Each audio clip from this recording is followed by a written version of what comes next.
మరొక 3 రోజుల్లో కర్కాటక రాశి వారి జాతకులు మీకు ఇలాగే జరగబోతుంది. ఏం జరుగుతుందో తెలిస్తే గనక షాక్ అవ్వడం మీ వంతవుతుంది. 2 శుభవార్తలు వినబోతున్నారు. ఆర్థికంగా ఈ రోజుల్లో ధన సహాయం కూడా కలగబోతుంది.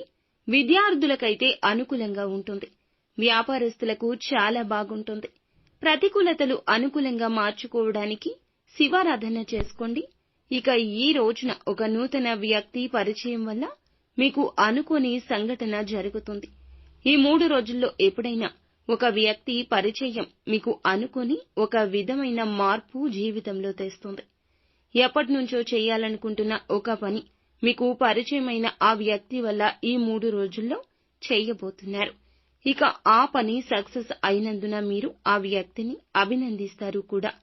ఇక నిత్యము కూడాను శివారాధనతో పాటుగా హనుమాన్ చాలీసాను కూడా పఠించండి. అంతా మంచి జరుగుతుంది. మీకు ఇంకా ఇతరత్ర ఎటువంటి సమస్యలు, సంతాన సమస్యలు, భార్యాభర్తల సమస్యలు, స్త్రీ పురుష వశీకరణం కూడా చేయగలరు మా గురువు గారు. 3 రోజుల్లో పరిష్కారం లభించును. నమ్మకంతో సంప్రదించండి.